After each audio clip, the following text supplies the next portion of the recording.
Pending అంశాలు, నిధులు, కేంద్రం సాయంపై ఫోకస్ పెంచింది ఏపీ సర్కార్. 4 రోజులు ఢిల్లీలో పర్యటించి వచ్చారు AP deputy CM Pawan Kalyan. ప్రధాని సహా కేంద్ర మంత్రులను కలిసిన పవన్ కళ్యాణ్ రాష్ట్ర అభివృద్ధికి సహకారం, ఏపీకి నిధులపైనే ప్రధానంగా చర్చించారు. 6 కేంద్ర మంత్రులను కలిసిన పవన్ జలజీవన్ మిషన్, రోడ్ల నిర్మాణానికి నిధులు, పర్యాటక రంగ అభివృద్ధి, గ్రామీణ అభివృద్ధి, ఎర్రచందనం విక్రయాలు, ఎగుమతులకు టాస్క్ ఫోర్స్ ఏర్పాటుపై చర్చించారు. రాష్ట్ర అభివృద్ధికి నిధులు కేటాయించాలని కేంద్ర మంత్రులను కోరారు పవన్. పవన్ టూర్ తో ఏపీకి మరింతగా నిధులు, కేంద్రం నుంచి సాయం అందుతుందని ప్రభుత్వ వర్గాలు చెబుతున్నాయి. ఇక అప్డేట్స్ మా ప్రతినిధి దుర్గా అందిస్తారు. దుర్గా,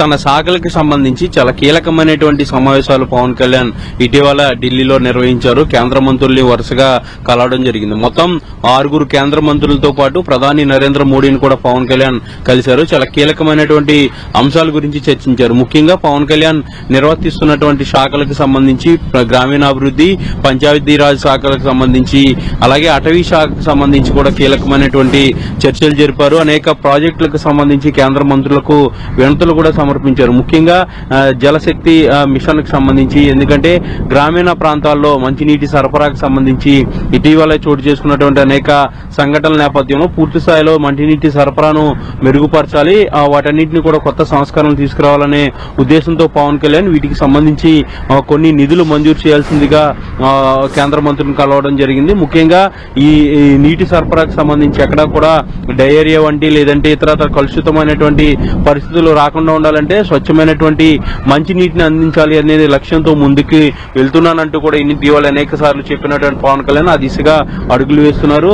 గ్రామీణ ప్రాంతాల్లో పెద్ద ఎత్తున మంచినీటి సరఫరా అందించేందుకు కావాల్సినటువంటి నిధులు కేటాయించాల్సిందిగా కేంద్ర మంత్రిని కూడా కోరడం జరిగింది. ఇక రోడ్లకు సంబంధించి గ్రామీణాభివృద్ధి శాఖలో పరంగా ఉన్నటువంటి రోడ్లు ఏవైతే ఉంటాయో గ్రామాల్లో ఉన్నటువంటి సిమెంట్ రోడ్లకు సంబంధించి నిధులు కేటాయింపు, అలాగే రాష్ట్రంలో ఎక్కడా కూడా గుంతలు లేని రోడ్లు ఉండాలంటూ ఇప్పటికే రాష్ట్ర ప్రభుత్వం ఒక టార్గెట్ ను కూడా పెట్టుకోవడంతో పాటు గ్రామీణ ప్రాంతాల్లో సీసీ రోడ్ల నిర్మాణానికి సంబంధించినటువంటి నిధులు, ఆర్థిక సహాయం కేంద్రం నుంచి రావాలంటూ కూడా ఆర్థిక శాఖ మంత్రి నిర్మలా సీతారామన్ కూడా పవన్ కళ్యాణ్ కలిసి వినతులు ఇవ్వడం జరిగింది. వాటికి సంబంధించినటువంటి కీలకమైనటువంటి చర్చలు కూడా జరిపారు. ఈ రోడ్లకు సంబంధించినటువంటి నిధులు కేటాయించాలి అని కూడా కోరడం జరిగింది. ఇక మరొక కీలకమైనటువంటి అంశంగా చెప్పుకోవచ్చు, అటవీ శాఖకు సంబంధించి ఏదైతే ఇటీవలే కర్ణాటక ప్రభుత్వంతో కూడా ఈ ఏనుగులకు సంబంధించి కూడా ఆల్రెడీ ఒప్పందాలు కూడా కుదుర్చుకున్నారు. ఆ సందర్భంలో కర్ణాటక, తమిళనాడు అలాగే ఆంధ్రప్రదేశ్ 3 రాష్ట్రాలకి కలిపి ఒక టాస్క్ ఫోర్స్ ని ఏర్పాటు చేయాలని ఒక ప్రపోజల్ ని పవన్ కళ్యాణ్ తీసుకొచ్చారు. ఎర్రచందనం స్మగ్లింగ్ కి సంబంధించి లేదంటే అటవీ సంపద స్మగ్లింగ్ కి సంబంధించి అరికట్టేందుకు టాస్క్ ఫోర్స్ ఉపయోగపడాలనేది పవన్ కళ్యాణ్ అభిప్రాయపడ్డారు. ఈ నేపథ్యంలోనే దాన్ని ఏర్పాటుకు సంబంధించి కూడా కేంద్ర మంత్రితో చర్చించడం జరిగింది. టాస్క్ ఫోర్స్ ని ఏర్పాటు చేస్తే ఎర్రచందనం స్మగ్లింగ్ తో పాటు అటవీ సంపద కూడా స్మగ్లింగ్ కాకుండా ఉండేందుకు అవకాశం ఉంటుంది. కాబట్టి 3 రాష్ట్రాల పరిధిలో ఉన్నటువంటి ఏరియాలో ఒక టాస్క్ ఫోర్స్ ని ఏర్పాటు చేయాలని ఒక ఆలోచన కూడా పవన్ కళ్యాణ్ కేంద్రం ముందు ఉంచినట్టుగా తెలుస్తుంది. దీనికి సంబంధించి కూడా చర్యలు తీసుకోవాలని అటు కేంద్ర మంత్రితో పాటు ప్రధాని మోడీని కూడా పవన్ కళ్యాణ్ కోరినట్టుగా సమాచారం ఉంది. వీటితో పాటు టూరిజం కి సంబంధించి, ఎందుకంటే ఏపీలో ఎక్కువగా కోస్టల్ కారిడార్ ఉంది, సముద్ర తీర ప్రాంతం ఎక్కువగా ఉంది. కాబట్టి ఆ సముద్ర తీర ప్రాంతం గుండా టూరిజం ని అభివృద్ధి చేస్తే తద్వారా రాష్ట్రం అభివృద్ధి కూడా జరుగుతుంది. కాబట్టి ఈ ఎక్కువ టూరిజానికి సంబంధించి ముఖ్యంగా దేవాలయాల్లో ఉన్నటువంటి టూరిజానికి సంబంధించి రాష్ట్రంలో ఉన్నటువంటి అనేక టూరిస్ట్ ప్లేస్లను ఏ విధంగా అభివృద్ధి చేయాలి, వాటికి కావాల్సినటువంటి నిధులు కేంద్రం నుంచి ఇవ్వాల్సినటువంటి సహాయ సహకారాలకు సంబంధించి కూడా పవన్ కళ్యాణ్ కేంద్ర పర్యాటక శాఖ మంత్రితో కూడా చర్చించడం జరిగింది.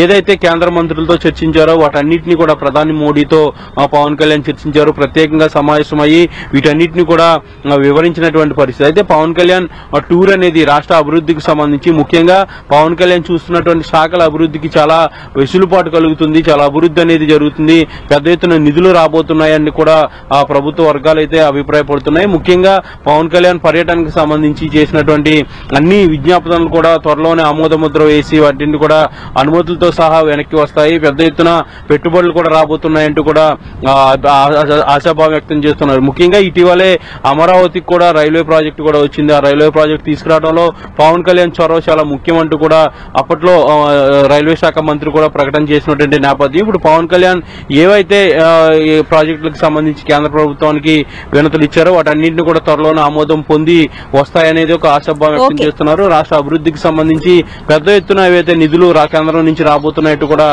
చెప్తున్నారు Sandhya. Right, thank you Durga.